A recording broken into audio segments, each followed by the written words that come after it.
Hey everybody, welcome back to CX in the Cloud. This is Valor Swanson here with LifeSize.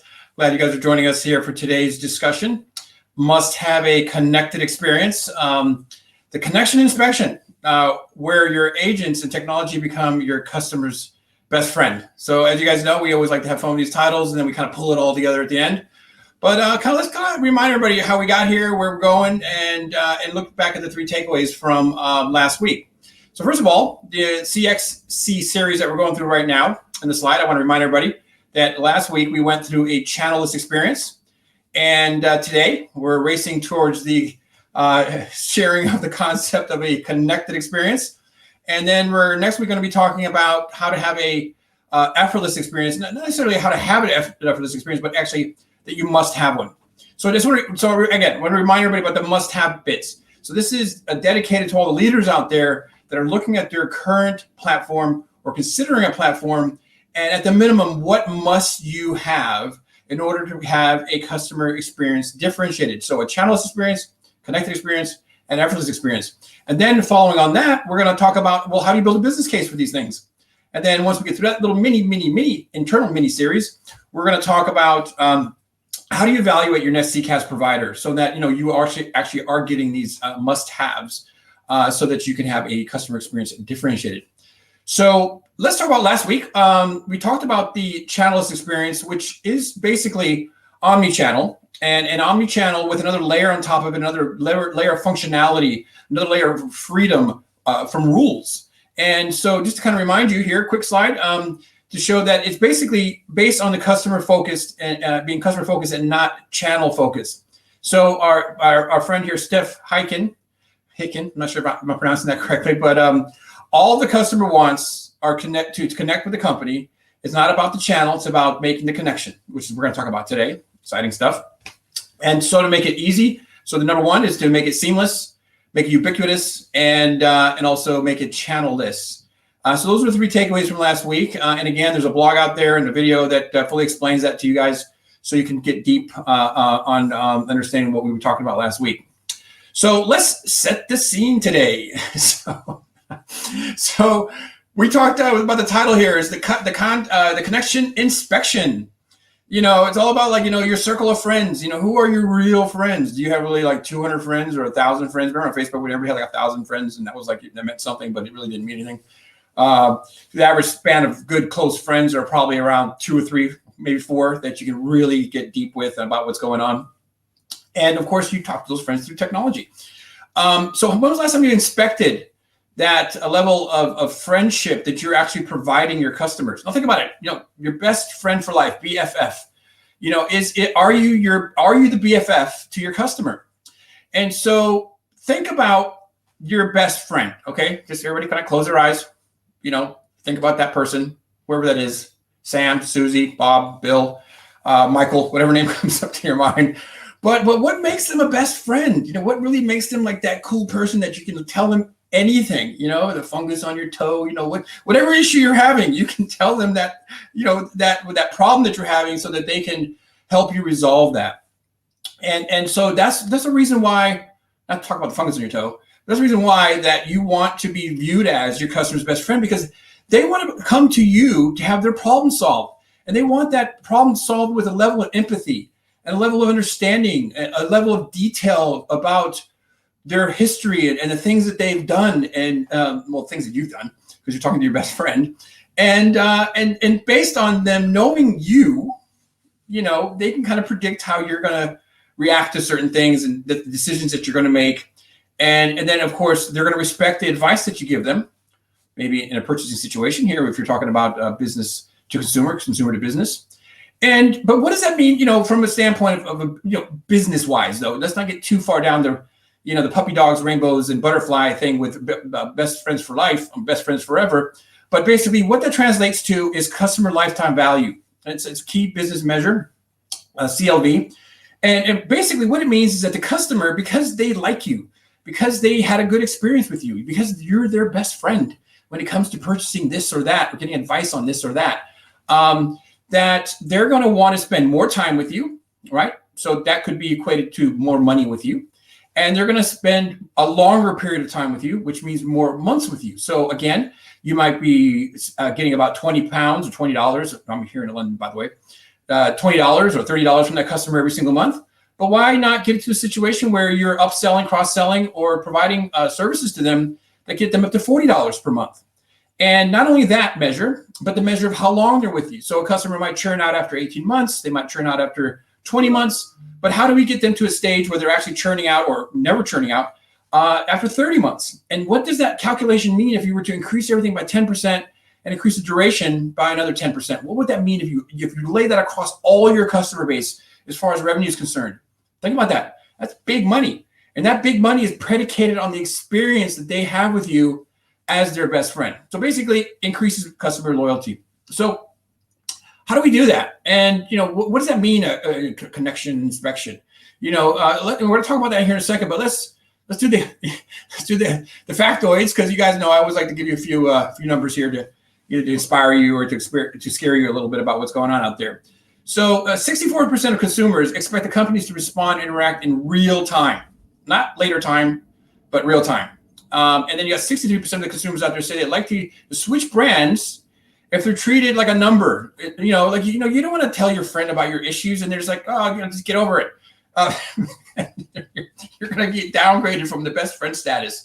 And of course, 50% of consumers say that they're likely to switch friends, if you don't anticipate their needs, if you don't provide some value in the feedback that you're giving them, advice that you're giving them, recommendations that you're giving them, and then the ease of being able to get to you to call your friend to get that experience to be one that's good.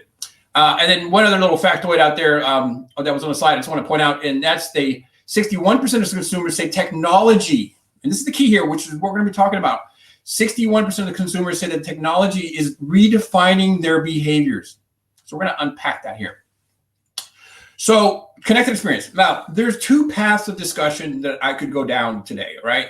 So we're gonna dispense with the connected experience from a standpoint of empathy, emotive intelligence, agent being able to understand the sentiment of the customer, because that truly is the human connection that occurs once they are connected to you.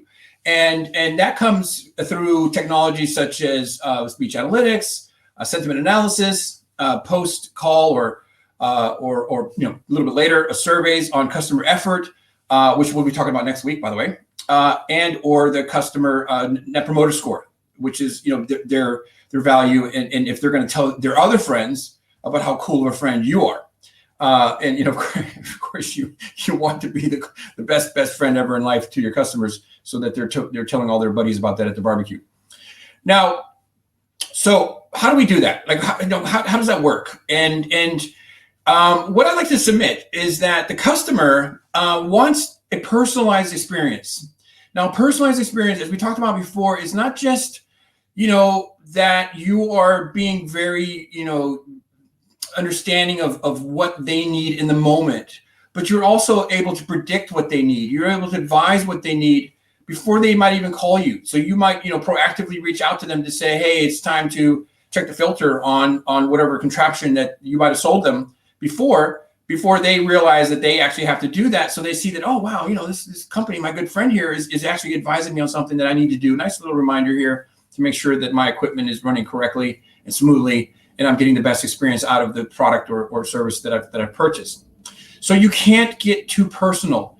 Now you can get creepy. You can start using this data and tell them that you're seeing where they clicked on every single web page on your website. But of course you're not going to take it there, and of course you got GDPR compliance rules. So you can't get too personal. But personalization, I'm saying, is as far as the way that the brand is being delivered to the customer, the differentiation in that.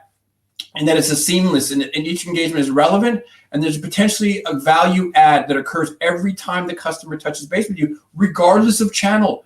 It could be an app, it could be how they see something on a billboard, and how does that billboard denote that they need to get in touch with you. And so it could be any point in the customer journey that you have an opportunity to make sure that it's a connected one that speaks to to the heart and mind of the customer. So we want to pivot here now. Again, you got the human factor, It's very important, and we're going to talk about that, in subsequent shows. But really, I would submit to you guys that you're going from, ready for this? You're going from customer-centric to a layer deeper, where you're going into a data-centric environment, where you're trying to capture as much data on that customer from wherever they touch you, and then start to build a picture around that customer, a profile around that customer as to what is it that they need, what do they want, what are their anticipations, what are their fears, what is their frequency of wanting to get in touch with you or not get in touch with you, so that you can actually support them with a sense of confidence and safety that they've chosen the right business to work with. Remember, they picked you, right?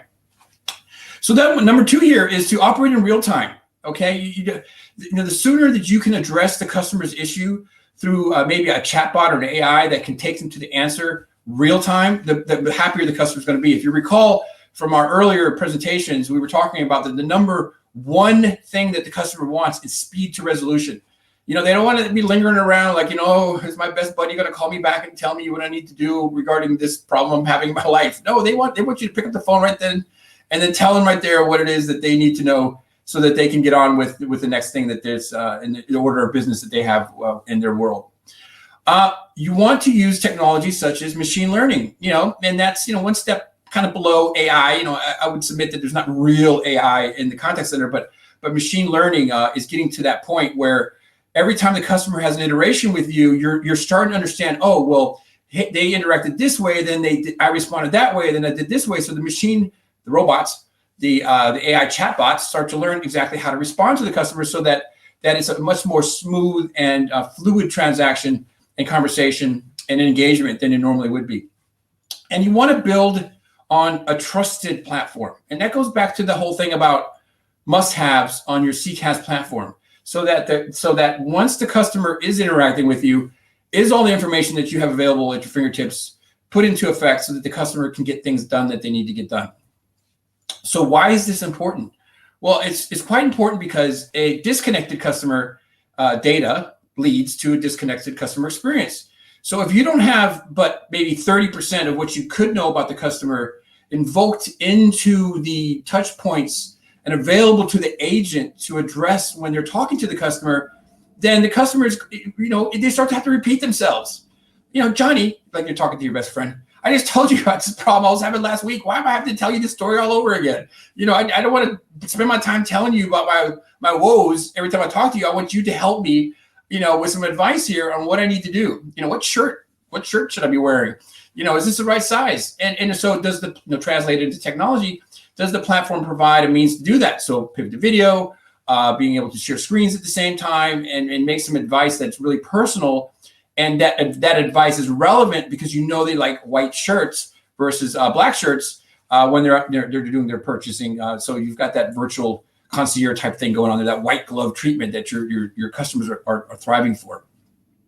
So the companies out there that are doing this, they are the smarter companies, right? And when I say smarter companies, it's not necessarily about being super clever about having access to the data, but that data being accessible to the agent when that moment of truth occurs, but also when that customer is interacting with any self-service type of environment that they might be engaging in. Also, everything needs to be transparent, so that the customer knows that, hey, there might be a problem down the line, or hey, Mr. Customer, this is a text to you because we know we sent you the wrong shoe size.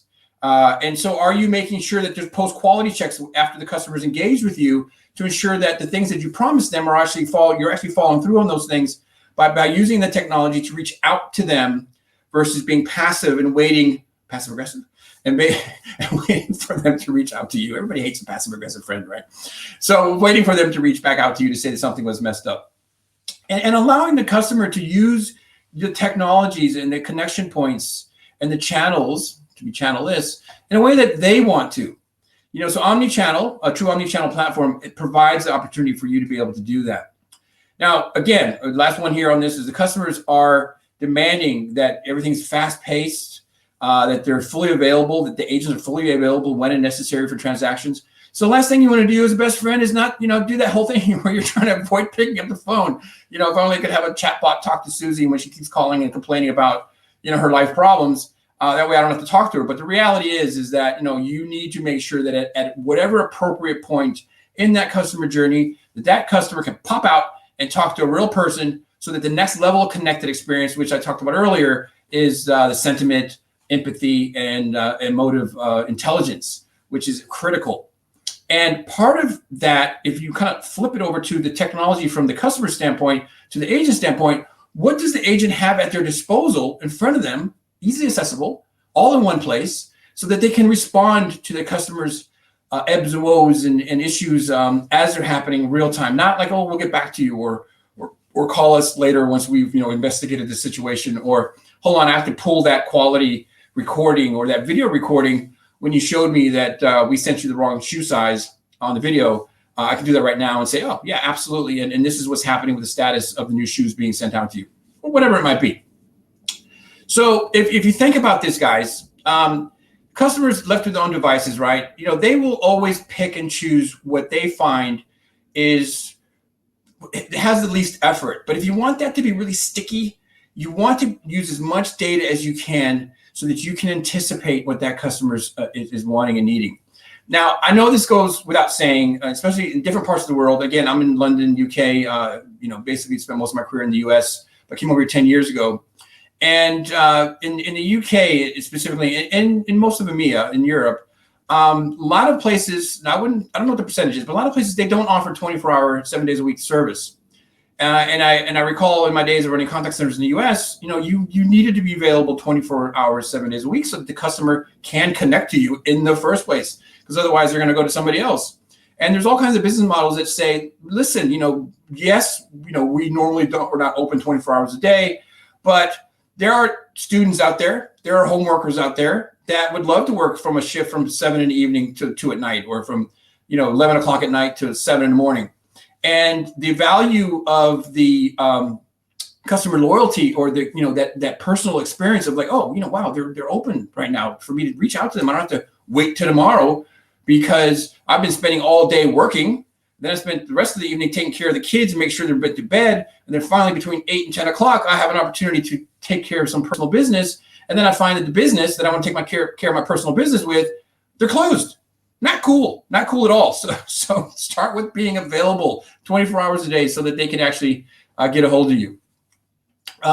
So the key here is basically, aside from, I wanted to point that out because that really kind of grinds my nerves when a company's like, they're not open 24 hours 7. I mean, I know there's situations where that is necessary, maybe for whatever reasons. But for the most part, the connected experience can't happen unless you're available to be connected to. So these strategies are not just about the use of technology, but rather the methods in which you use and adopt those technologies to delight the customer. To delight the customer. Like, wow, you really understand me. You feel me, Mr. Company. And you know what? I'm going to tell my friends how great you are. And I think the key here, because we're talking about customer experience in the cloud. Oh, wrong side again. I never get this right. Customer experience in the cloud is really about having a platform that must have the ability to provide that connected experience. It must have the ability to provide all those data points, to provide a holistic view of the customer, to provide next best action and predictability of what the customer might need, even without the customer having to request it. So today's takeaways, guys, there's not 3 today. We actually have 4 takeaways. Yes, we're expanding our takeaway menu. And so there are 4 distinct connected customer strategies that are instrumental. Okay. So again, with the theme here, just like a best friend for life, you must have a connected experience. And that best friend for life does the following things. Your friend does this, and you as a company should be doing this. Again, fast response. You're there when they need you. Your personalized recommendations, not just some generic, you're just a cog in a wheel, customer number 423678, next, and whatever number I said, the next number after that. But no, they get you, they know you. And so you want to continue that business, because if you start that business relationship with another company, you're gonna have to start all over again as a customer for them to get to know you. So take advantage of all the data points that you have and get them in front of your agents so that you can actually take advantage of the fact that you're providing that customer with an experience that they wouldn't otherwise have unless you were using them, using the data, again, data-centric, in order to do that. And then proactive recommendations. So this is, don't wait. Do not wait. Hey, if your friend, if you didn't call your friend didn't call you for multiple weeks at a time, you might call them up and say, hey, how's it going? What's happening? Do you need anything? And so how can you think about that? How can you make your company do that in a business way, reaching out to the customer?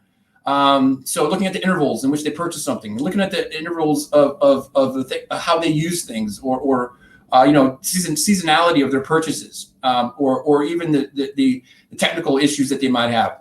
And then finally, automatic execution. Use the technologies that you have to automatically provide that data, summarize that data, and get it out to the customer. Say, hey, this is what we said, and or proactively using outbound dialers or outbound SMS to reach out to the customer so that they actually know that you're on top of it. They're doing their thing, but you're doing your thing for the customer, because again, you're their customer's best friend for life.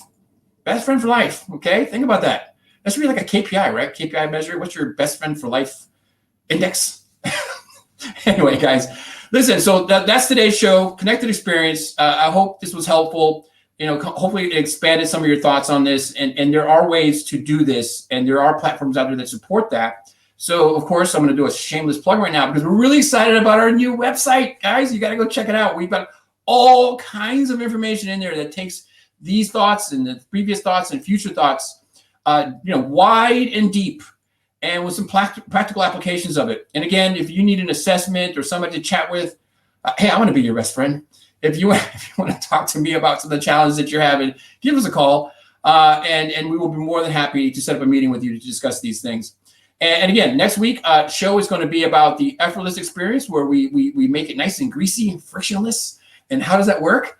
The greasy experience where things just happen. And so we're looking forward to seeing you guys next week on the show. And again, thanks again for joining us today with customer experience in the cloud, guys. Take care.